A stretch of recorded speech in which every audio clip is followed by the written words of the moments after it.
Ancora alto il polverone sulla vicenda legata a Clizia Incorvaia, l'attrice Empedoclina che durante festeggiamenti di San Calogero ha postato su internet delle fotografie durante la processione con una maschera di Barbie. A suo dire delle foto ispirate al fashion style. La comunità ecclesiale Empedoclina punta l'indice contro questi avvenimenti in maniera determinata, con tanto di manifesti affissi in tutto il comprensorio empedoclino firmato da tutti i parroci della città marinara. La festa di San Calogero, si legge nel manifesto, non è folklore ma espressione di religiosità popolare. Pertanto noi parroci abbiamo il dovere di salvaguardare la festa da deviazioni pagane e volgari che possano stravolgere la genuinità del culto. Non si escludono decisioni e provvedimenti drastici che riguardano i futuri festeggiamenti in onore di San Calogero.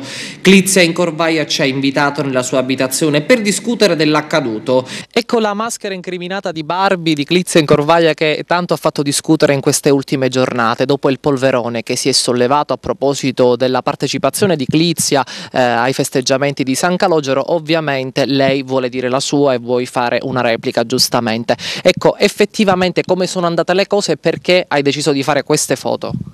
Allora, io ho un blog di moda che si chiama Il Punto C e ho questa maschera di Barbie che rappresenta la donna oggetto, cioè è una protesta contro la donna mercificata. E quindi cosa ho pensato? Ho pensato di documentare la festa di San Calogero attraverso il mio blog, una festa a cui io sono legatissima.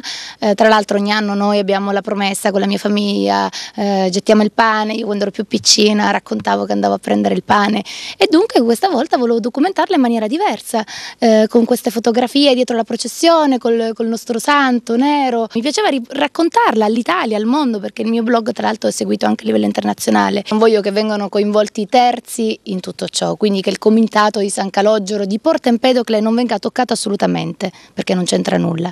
Voglio che questa festa venga preservata perché è una festa magica, una festa bellissima, e se ho offeso la sensibilità di qualcuno, di quello mi scuso. Tra l'altro, scusatemi, la maschera della Barbie che nel mio blog nasce come protesta, comunque è una maschera, è un giocattolo. La Barbie piace a tutte le bimbe, a tutti i bimbi che la torturano sin da piccoli, dunque non ha niente di volgare, di provocante, di sexy, di scandaloso o scabroso. Ma cambiando argomento, l'attrice Empedoclina ha in serbo numerose sorprese per il pubblico. La rivedremo presto al cinema ed anche in nuovi show televisivi. 30 e 31 ottobre con il film Sulla catinelle di Zalone, poi ci sono altre cosine nel cinema che usciranno a gennaio, e poi sto lavorando su vari progetti anche televisivi che spero di potervi raccontare a breve.